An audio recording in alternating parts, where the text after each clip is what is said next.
Coming up, we break down the NBA draft board for the Brooklyn Nets as the combines have wrapped up, the personal workouts, and international play begins to inform where certain prospects could fall. Which ones should entice the Brooklyn Nets the most? We break it all down coming up next.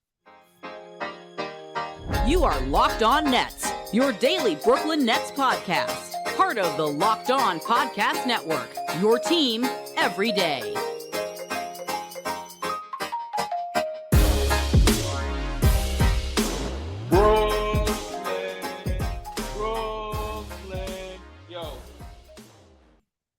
Yes, my friends. It is the Locked On Nets podcast right here on the Locked On Podcast Network. It's your team, the Brooklyn Nets, every single day. Over there, you're going to find Doug Norrie. He's the owner-operator of DFSR. For all your daily fantasy sports rankings from DraftKings to FanDuel, he's got you covered.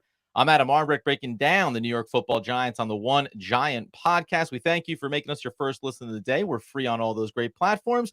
Let you know, today's episode is brought to you by Gametime. You can download the Gametime app, create an account, and use promo code all caps Locked On NBA for $20 off your first purchase. Last minute tickets, lowest prices guaranteed. And Doug, it was a guarantee that we were going to keep looking at this draft board as it really does start to take a much more definitive shape now, less than 2.5 weeks away from draft night.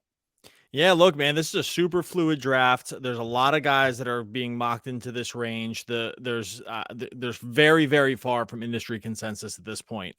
Based at really after the top 3 picks. After that, it kind of gets pretty wild, and there is going to be a range of outcomes here that I think that really could end up benefiting the Nets. We'll talk about some dudes here today, but I think as we approach draft time, I think what we're seeing just on a high level is that kind of nobody knows, right? Like, and that makes it fun. That makes it fun because we can just look at so many players here with the expectation sort of that I think the Nets are going to find at 21 and 22, a player that we can get really excited about. Hopefully they take the guys that we are actually excited about, because there are definitely some. And there are some guys that we're not so excited about. So there's some Correct. pitfalls here potentially for the Brooklyn Nets. And it is true, man.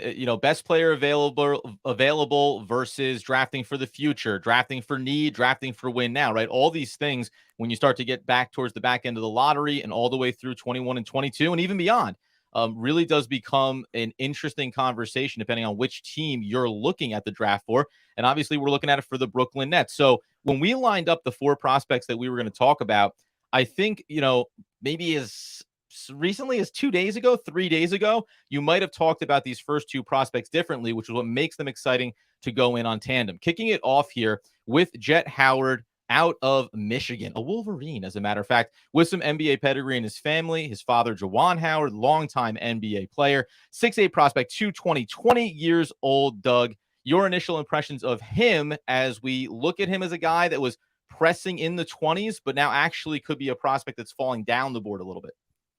Yeah, Jett Howard's really, really interesting, right? Like, for starters, I will say you do like to see the NBA pedigree, not really from a skill standpoint, because we wouldn't be talking about the guy if there wasn't a skill piece to this. What I actually like, and we don't see this all the time, but when we have seen it, it seems to have worked, is that guys who come in with the fathers that have played in the league, like this, what we're saying pedigree, I think the great hope there is, just for starters, is that there's like a very clear understanding of just like sort of how to be a professional in the league. Like, I do like that. Like, I think that counts for a lot, frankly.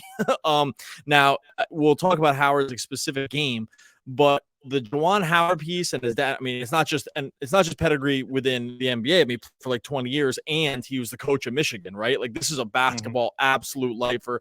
This guy's grown up in basketball. That counts for a lot for me when it comes to like professionalism, understanding the craft, understanding what it takes to do it every single day and improve your game. So like, Howard brings those features into this, which just not everyone can say, right? And I think, and I'll get to his game here in a second, but like, from that point of view, does that tick him up at all for you, down, or like, where do you land on that? Because I don't know. I think I ended up weighing that a little bit more than I thought I would. Yeah, especially guys you mentioned with Juwan Howard's longevity in the league and then coaching as well. When you think about, I think there's certain players, like you could go back in NBA history and say, Well, I don't know if I'd want the son of that guy showing up. Like Dennis Rodman's kid shows up in an NBA draft board. I don't know if that pedigree necessarily correlates. Right. However, That's a or you good think, comparison. there's a lot of options you could go there. But for a player like Howard or any player like in his situation, it's that you have access, right? Not only your father, but your father's former teammates, your father's Yeah. former clinics, like all of those things add up to, you would hope, the best possible chance that at a minimum, the floor for a player is pretty consistent NBA player to whatever degree, right? Bench player, role player, some guy in a starting rotation. The athleticism, the skill set all has to be there. But you would hate to think that having an NBA father is going to be at the detriment of a guy like Jett Howard coming into the league. Now, to get into the conversation on him specifically, I'm going to go numbers here first and leave the aspects of the game that you like or do not like about Jett Howard for you to kind of break down. The thing that I thought was fascinating was had 23 double-digit performances this past season, excuse me, out of 29 possible performances that he had. 13 of 29 games, though, for a guy that was 37% from beyond the arc, 13 out of 29 of those games, under 30%. So the inconsistency is definitely there in his game. Does that mean it can't get better? Of course not. But I found it interesting on a Michigan Wolverines team where he was not the first or second option, right? Typically the third guy that's going to be gone to there. You'd like to probably see that consistency trending in the right direction on a game-to-game basis because most of these games, 6-7 attempts from beyond the arc. So the sample size is big enough there to want him to be a guy that if it says 37%, I want to know that 80% of the games you play in, you're hitting that benchmark or probably bombing them, right? There's kind of some outliers there that frustrated me a little bit, but specifically inside of his game, what do you got? Okay, so 6'8", pretty big guy, plays guard, which you like to see for the size. The wingspan is at 6'9", so he's got some length to him, but he definitely ranges on the high side when it comes to like guys who project out to be guards. So try to maybe you should think like a swing guard, probably like a 2-3. He's definitely not a point guard for sure, but he probably fits into that like 2-3 range, depending on like where you end up landing with him. And So he's not holding go up ahead. on defense against two, so I'm Okay. going to tell you that right now. Right. So that I'll get to that in a second. But from the offensive perspective, right? So one thing that it's important to understand with his efficiency, he bombed a ton of threes. Like this guy took more than 7 3-point attempts per game. He was not crazy efficient on them, 37%. I will say though, having watched a decent amount of tape of his threes were not of the spot up and just let fire variety. Mm-hmm. This guy was coming off a lot of pick and roll, was getting into his dribble and pulling up from three. This wasn't just stand off to the side, foul line extended in the corner and just wait for a guard to drive and kick. He was coming off PNR and bombing from NBA range. I do think some of the like numbers being down there a little bit have a little bit more to do, one, with volume, and two, than just the kind of 3-pointers he's taking compared to a lot of other NBA college guys, right? Mm-hmm. So because when you look at the free throw stuff, it's like 80%. I think the form looks really, really nice. Like you can tell this guy's had like a lot of shooting coaching. Like the form is really, really good. I think from that standpoint, he probably could come into the NBA pretty quickly, and I think it will translate to him shooting pretty well. Mm-hmm. From that standpoint, before we get to maybe some of the other like sort of negatives in his game, do you think like, did you see the same thing? I mean, that's the first thing that jumped out to me. I was like, this guy's not taking the same kind of 3-pointers as a lot of these other guys. These are like, some of those were high degree difficulty, and I wouldn't call them just like, chucking either. It was they were good attempts. They were good attempts, and there's confidence there. And so I think I really actually did like that part of his game. Yeah, form, consistency, everything's there from beyond the arc. And you mentioned NBA range. You can see on the college court that distance behind that arc. He's taking today's NBA 3-pointers, which can be anywhere from right toe on the line, like Kevin Durant a couple of years ago, all the way to 6 feet beyond that. And he was doing it, to your point, without it looking like heaves. And you mentioned about whether it's coming off screens, finding the space on the floor, right? So and that's probably goes back to having a father as an NBA player. He understands where he needs to be on the floor to create opportunities for himself as well. So that aspect of his game is real. And if we think about positively and where he would fit in the Nets or on any NBA team, you could very easily see him being a guy that comes in off the bench and is your spot up 3-pointer specialist that can do it in a couple of different ways. There's other aspects of his game that are strong, but I think that's probably the baseline you would say. Coming to the NBA, comes in, shoots threes, can do it pretty consistently, and you at least know that he has the NBA body and NBA frame to probably carry that You mentioned 2-3. I think you have to put him at a forward position probably to live on both ends of the court, but there'll be opportunities to have some decent mismatches too. Yeah, look, he's not an above the rim guy really. Like he's Yeah. 6'8", but he doesn't really play like in a huge like, he almost like plays smaller than 6'8" to some degree. If you watch him play again, like he's not super athletic. Maybe the athleticism I think can maybe like it can come, but it doesn't like project out great. I think he could live with the traits that he does well now, probably be okay. I don't think anyone's going to confuse him with like a future superstar. Like I don't think he has that in his range of outcomes, but a very good NBA role player that like understands, hey, I can spot up shoot. I can run a little, side pick and roll. I can not get completely murdered by opposing threes, right? In terms of like holding up on defense. I think you can kind of squint and see it there. Overall, just from like a general standpoint, this would be a name that I could actually see the Nets drafting. Like I do think he fits into like sort of a mold of guy that they like. With the one problem is that like the defense wouldn't be able to hold up on day one.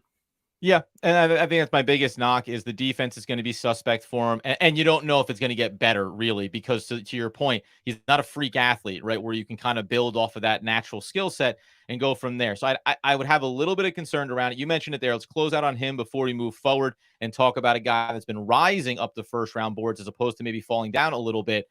Could I see the Nets drafting a player like this? Yes. Would I want them to? No, I would not. Jett Howard is not a guy that I would necessarily be excited on draft night to hear Sean Marks putting in the card for. Do you agree on that front too? You'd like to stay away from him, especially at 21 or 22. Now, I think I'd be okay with it as long as there weren't like some other guys just below him that we really liked a lot more. I think I could live with this. I think that the NBA skill set will be there. I could see him hanging in the league. I just don't think he will tip the championship odds in your favor 3 or 4 years from now. So I think I'd be okay with it with like a clear understanding of sort of what you're getting. Coming up here in a second, we'll talk about that contrasting player that's been rising in the French-born product, Bilal Coulibaly. We'll dive in on his game and why he is now becoming a very exciting and possibly unattainable target for the Brooklyn Nets. All right, before we get to that, I'm going to tell you about our friends over at Gametime. Look, getting tickets for a game, theater, concert, whatever, it's supposed to be fun. Like you're looking forward to going to the stadium. You're looking forward to going to the theater. You're looking forward to seeing your favorite artist. You want to have the tickets be easy and not stressful. That's why you have to use the Gametime app. Go find something that's happening in your area. You can get flash deals on last minute tickets. It's just super easy to find any kind of event that's going on. Images of your seat view so you know exactly what you're going to see when you show up. They have the lowest price guaranteed. Event cancellation protection. I'd like to see that. Job loss protection in case everyone walks out before the concert. It's all there for you on Gametime. It's the place to find last minute ticket deals. You go over to the Gametime right now. Got some Billy Joel stuff for October when he ends the residency at MSG. Got the Yankees Mets coming up here, Citi Field next week. Those tickets are on. Ed Sheeran, maybe you're into some smooth acoustic guitar playing. That's all there over on Gametime app.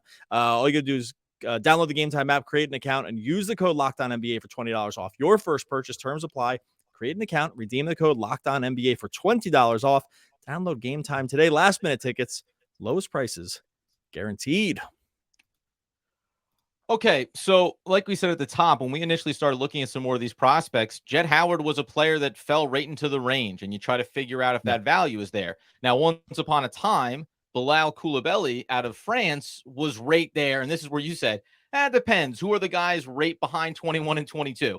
If the Brooklyn Nets were on draft night, and Bilal Coulibaly was sitting there, and they went with Jett Howard, I might as they said in the office once, be apoplectic if I do not get the French-born player.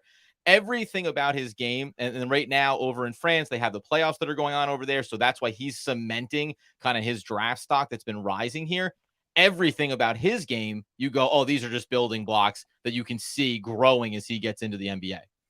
Yeah, look, he was running mate to Victor Wembanyama. They were on the same team. Obviously, Wembanyama is going to get like the lion's share of the attention and the accolades and the stats and basically everything else with that team. So it's easy to see sort of why this guy was under the radar-ish for a while. There's still not consensus about where he's going to go in the draft. I've seen him as high as 14 or 13. I've seen him as low as 25 or 26 right now. My guess is he ranges higher than lower, so it kind of depends where the mock is. Go ahead. Yeah, do you think that because this is actually just like an overall question, because it does feel like international players are, especially if they're playing overseas, not playing, G League or anything like that. Those seem to be the ones when it comes to mock drafts and setting draft boards. And this isn't a knock on writers, but if you don't get your eyes on them, right? Rafael Barlow's over in Europe watching these dudes and getting opportunities to talk with them. You can kind of see where their developmental process is going to be. That to me sometimes dictates why these ranges are so far. Or so wide. I know that they're all NBA experts, and I get that. But I do think that there is still a favoritism around consistently placing a player in the draft when they've played at the U.S. college-based level. Yeah, I think there's also like sort of when you're projecting the mock drafts, and we'll get to Coulibaly here in a second, but when you're projecting the mock stuff, like there's maybe like more of an incentive to not be crazy wrong than to be like crazy right, And so I think that is like part of the thesis around some of this stuff too. It's like there's no real incentive to be super right out on a limb, but there is not. But it can look worse when you're really wrong. You know what I mean? Yep. So I think that factors into it too. With Bilal, look. This dude right now, he's super young, right? So he's only 18 years old right now. He's one of the younger guys in the draft. He won't even turn 19 until next year. He right now, his biggest strength easily is defense. Like he's an absolute like elite shutdown defender in the French leagues. He's not going against like pure NBA talent all the time, so it can throw you off a little bit. But he can lock it down now at like a pretty young age. We'll talk about the other stuff here in a second, but just in terms of like overall athleticism, length, wingspan, he's 6'6" right now. I think he's got a 7-foot wingspan. 7'2", baby. Depending on where you go, 7'2", somewhere 6'6", 6'7", and 7'1", 7'2" wingspan. Right. So he's super long. He's got really active feet on defense. He can stay in front of a variety of ball handlers. He can actually already stay in the post a little bit, even though he needs the body to fill out pretty significantly here over the next couple of years. You're not so worried about that because he's very, very young still. He's already pretty switchable. His closeout instincts are like probably the best in maybe the whole draft, right? And he can really get into ball handlers with his length. Like he's already right now gets into smaller guards and really bothers them a lot. So we usually don't start off with draft stuff by talking about guys' defense, but like, I don't know, where do you land just like on, because that's easily the skill that he's bringing in the most from day one. Yep. Not to say it will be his top end skill when it's all said and done, but like, what are your thoughts on him? Fighting over screens, like you said, the closeouts are there. He still needs to bulk up significantly. You mentioned that, but because of how young he is, I think this is the kind of prospect where you say, based on age, it's okay to take a couple of years to continue to develop certain things, including physicality. Nicholas Claxton has been the example of that, even though we still dream on him filling out even more potentially. Yes, the defense should be his calling card, and I think if we look at the Brooklyn Nets and say, how does this help them? Right? If it's defensive based first, the offensive game is also something you can really see developing as he goes forward here. We'll talk about that. He can pick up those defensive matchups. He can take the switches and take some of that pressure off of Mikal Bridges, off of the next backcourt mate, even off of Cam Johnson. So I think even though defense is not the thing that is going to put points on the board, obviously, it can have a positive impact when you look back at the back end of the season and the playoffs for the Brooklyn Nets and how worn down several players were because the expectation was you play two-way basketball for 40-plus minutes. Bilal at least has that skill set built into him to start. And that isn't to say that he doesn't have the offensive end of the game too. My biggest thing when we turn over to that is just when you look back at his stats, remember, it's 27 games of a guy averaging 18 minutes. So, the sample size is what it is, and it's not like it's necessarily significant. Not dissimilar from a one-and-done guy at the college level, but those players typically will be playing you a little bit more, 25, 30-plus minutes. Yeah, the offensive game is super raw, so you are dreaming on that right now, and that can be tricky because if it doesn't come around, then you really don't have much, right? Like being super athletic and great on defense and hustle and all that other stuff plays to a point, but only to a point, right? Like it's the guys who are defense only I mean, those guys are super rare. Like you have to minimum be able to shoot threes, right? To be that guy. And then Now after on that, 1 attempt per game, 45%. So that's I think if you look at him, you can see it maybe like the possibility of it happening. Like he's decent in the open court. Like the yeah. instincts are pretty good. The ball handling is not great. The shooting when he was allowed to do it didn't look terrible to me. But I will say, just as a reminder here, and I like this guy a lot. Like I would be happy with the Nets taking him. It's a long-term project. Like this is 3 years away, maybe, or something like that in terms of like raw offensive ability. And you are hoping that it doesn't become like a Matisse Thybulle situation, right? Or maybe even like Herbert Jones, where the the 3-point shooting just falls off kind of significantly, and you're like, okay, well, where are we now with this guy, right? Because like it's all good until the ball doesn't go in, and then it's like, well, how long can we keep you on the court for, right? So I do think, could it be like OG Anunoby, maybe, right? Like, but there's like a downside risk because if the offensive game doesn't round out. But I do think it's worth a try because I think the athleticism and understanding defense from an early age is like insanely good, for lack of a better word. Like so many guys come into the league that have been like number 1 or number 2 offensive options and just like kind of just aren't interested in the defensive piece. So understanding like that part of your role at an early age, I think does account for a lot for me, I think. Yeah, and I think the fact that he can be a slasher off ball on the offensive end, there's going to be value there for him in that regard. And just to your point, remember, we talked about this when Mikal Bridges came over, the fact that he wasn't the primary guy in Phoenix, that guys that develop strong defensive identities are usually able to do that because there isn't the expectation that they need to show up on the other end of the floor. So he falls into that category. Very quickly here before we turn our attention over to another 2 prospects before we close out. He's there at 21. The Brooklyn Nets go with him. Do you like it, understanding that this is a longer-term prospect? I like it, and I don't think they'll do it. Like, I think that, like, he doesn't really strike me as, like, a sort of a Netsy kind of guy. Yeah. But I would like it if I would like it. I also, maybe just the way it's trending, I don't think he's going to be there. But if he was, I would love it. And he just doesn't strike me as like the sort of dude the Nets take. And so, like in the Sean Marks era. So it would be disappointing, but I'd be all for it. Coming up next, Kris Murray and Gigi Jackson round out our draft preview edition. Okay, so we've kind of now done the spectrum here. We have players that are rising up the board that are there that maybe you're waiting to see, will they fall to the Brooklyn Nets? When we get to 2 more additional players here, the first of which is going to be a guy that you may know his brother. He happens to play for the Kings, and that's one Keegan Murray. Now Kris Murray ready to make his debut in the NBA. From a player profile standpoint, 6'8", 225, played at Iowa there, obviously. Going to be 22 years old at the time of the draft, so that does play an impact at a minimum with where your draft stock is. We know teams that are in more of a win now mode might not mind the age. Teams like the Brooklyn Nets that are doing this both and could look at that as a little bit of a red flag. What do you like about his game before I talk about some of the things I don't like about his game? Okay, what I like about this game, he's got like an Or you NBA ready body. Negative if you want. Sorry. I don't want yeah. Okay, so he's got a pretty NBA ready body. Like, there is some pedigree there with the brother being already in the NBA. I think the games are stylistically like not too dissimilar. He is definitely not as good as Keegan Murray, his brother. So I would say that pretty confidently. You mentioned okay, so that's. Look, he's got there's some body control stuff that you like. There's he has a lot of patience, like getting into his dribble around the rim. Get some nice foul calls in and around the bucket. Yeah, right? Like, seems to be smart with the way he controls himself.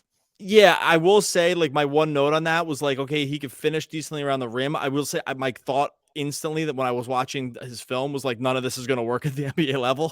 Like the things that swallowed up at the NBA level. The things that he was doing, like pivoting a lot, like a lot of just like spin moves in and around smaller defenders, it's just not going to work. Like, so I was pretty turned off by that point. You mentioned the age at 22. He's 22 at the time of the draft, and he's 23 before the NBA season starts. Like, he's old. Yeah. Like, this is not a young guy.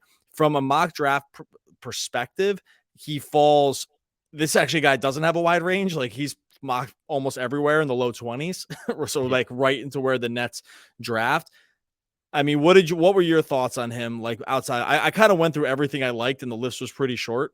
So I don't know if there's more that you like. I can get into the things I don't like, but No, I mean, I thought defensively, smart player, positions himself well, and that's usually things you talk about when it's a guy who isn't just necessarily a freak athlete, right? So he's not going to be able to recover on a lot of things, but he plays a smart defensive game. You can like that. I didn't like the fact that as he doubled his volume of 3-point shots year over year these last 2 seasons, the 3-point numbers went down, only 34% from beyond the arc. I just look at him as being one of those solid, to be a solid NBA player, but that's probably like the floor and ceiling for him. Like, I don't see a lot of next level to his game, which yeah. is probably the most concerning piece when you talk about, especially for the Brooklyn Nets, by the way. There are teams that could look at a player like Kris Murray and say, we're in the playoffs, we're a 5 seed, and having a player like this can actually move the needle for us marginally on both ends of the floor right now. So the age also doesn't matter. But for the Nets, I honestly don't know if it would change my impression of where they would go this season. If you said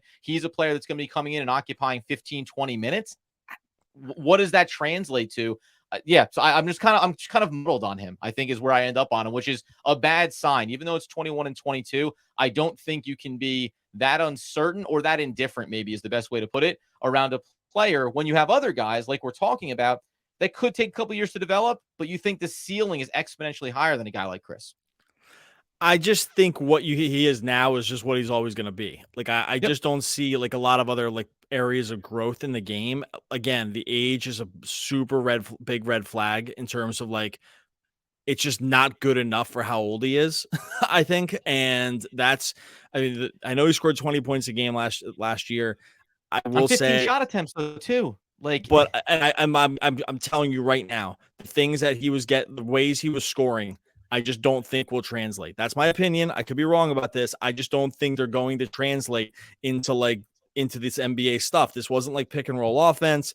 This wasn't like, getting your own shot from behind the arc. This was getting into if you watch from these, you're getting into the lane, pivoting 3 times, spin move, going up over like a lesser college defender and scoring. yeah. And that's just, there's not going to be any of those guys in the NBA. And so I really just didn't see it at all. Another super big concern for me too. The 3-point shooting, like you said, dropped. And like, he's not particularly good foul shooter either. And 73%, 65% the year before. I mean, thank goodness it improved. But for a guy that you kind of absolutely have to be guaranteed, a guy like this, you have to guarantee he can shoot. Guaranteed. Yeah. Like, he has to be able to be a lights out shooter. He's not athletic. He's 23 and he's not athletic enough. Like, at that point, to put him on the court, you have to be guaranteed he's going to be able to knock down his threes at like 36, at least 37%. And I'm just not totally sold that will be the case either. So this would be a guy. Well, go ahead. I mean, we can close it out because I know we want to talk about GG too before we leave. But I mean, are we on the same page here with him? I'm a little bit frustrated if the Nets take him at 21 or 22. Agreed. Just because, again, I'm harping on the age, but we've encapsulated it. What I think his ceiling can be is way too close to where he is right now as a player for me to get excited about the Nets taking him. I agree. So, yeah, I mean, we can close off on him and talk about GG Jackson here. But, yeah, I think we're on the same page with Kris Murray. Now, GG Jackson, who, and by the way, I'm going to let you take just the lead on it because you can go back. Rafael Barlow and I discussed him. He was going a little bit sick, under the weather when it came to the combine and working out for teams, so he didn't show all these things. Here's a guy who's the youngest player in the NBA draft, and everything that you see when you watch him is like, well, if this guy can build off of what he's showing me right now, the sky could be the limit, and you could be talking about, depending on where he goes, if he's going to be there at 21 or 22 and into the 20s, then I think you're starting to talk. You're entering into like steal of the draft territory after you get past the known commodities, because everything about the way he plays the game, physical, attacking mentality. I'm a big fan of his, and this would be a guy that I'd really like to see the Nets at least have on the board there when we talk about 21, 22. See, this is interesting. So I think you and I are going to I know you and I are going to disagree here. I don't want any part of this. I think I'm with you. I'm with you on the physical attributes, and I worry just from the profile and just the different stuff that I've just sort of like looked into him on, that this would be like Cam Thomas 2.0 in terms of like what personality, mentality, this guy never, just style of play of things that could come up here. Yeah. He never saw a pass he wanted to make. Like, he was just like, okay, so on a super alarming stat.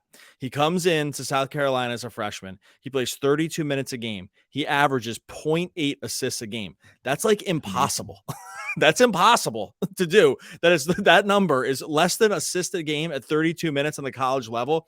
Chucks up 14 shots a game, not particularly efficient. So he's like, over 5 3-pointers a game, 32%, no problem. Let it fly from the rafters. Like, I get it. The physical attributes are amazing. The on-ball stuff already looks good. He's already started to actually sort of close to an NBA body right now for a super young guy. Like, there's a lot to like. I get it. But man, in terms of maybe not totally getting it right on the basketball court, I would be really concerned. I'd be really concerned that'd be the case. This is also a guy that if he just looked around South Carolina and was like, these guys stink, there's no point, and I'm just going to shoot. And when I get to the NBA, I'll start to model my game a little differently. Then my opinion would completely change, obviously. But then it would be too late because someone else would have taken him. But does that make sense? Like, my concerns? I mean, some of these stats are alarmingly bad. Yeah, the on-court stuff and just his age and everything else you mentioned there, it all looks great in terms of building block things. Now, the other stuff you talk about, mentality, is something that I think we can talk about a lot of NBA prospects when they come out. Where did they play? Was the teammates around them, were they good enough? And by the way, these aren't excuses, right? Like, you should not, even at the college level, when you know you're going to be the next whatever, LeBron James, you still should be a guy that at that high of a level of talent says, and I'm going to show you how I make everyone else better around me. I'm going to show you how I buy into the role that I need to have to make sure that we're a team that can win a lot of basketball games. And we talk about that culture element for the Brooklyn Nets. I think G.G. Jackson runs up against that and that concern level around it. The question becomes, do the Nets look at him and think over a couple of seasons, we can mold him into that player? You always have the interview process. You get in front of the guy. You see what his mentality is about. If you told me that concern didn't exist, then I love him across the board. I think you bring up and by the way, this is the reason why his draft range is pretty wide, because teams at the edge of the lottery are going to have a hard time, or 11, 12, 13 are going to have a hard time convincing themselves that the talent, which could be pushing that way, is worth the potential risk. And when the Nets took Cam Thomas, it's worth the risk because it's towards the back end of the first round, and that's fine. The Nets are a little bit even further up the draft board in the first round. So I think it's reasonable to sit here and say you'd at least pause for a moment when that comes up. And again, compare it to the other players that are available when you're there at 21 and 22. If there's a guy that doesn't have those off-court concerns, but mentality concerns, I'll say, then you're starting to split hairs, and we're going to talk about guys again here at the end of the week, probably inside of the first round. Once we stack up this board, I'll probably end up pushing Gigi behind other players that check a lot of boxes without having some of the risk, like a Cam Thomas. Yeah, and like I said, the physical attributes are for sure there, right? Like, it's not that, but just go and read a little bit about them. I'm not going to go into it all here. There's it's not like criminal stuff or anything, but there's maturity. There's maturity issues. But he's super young. Like you said, he's the youngest guy in the draft. He was the system that he played in. He was allowed to just take as many shots as he wanted, right? So there could be system issues here too, but there's some red flags here in terms of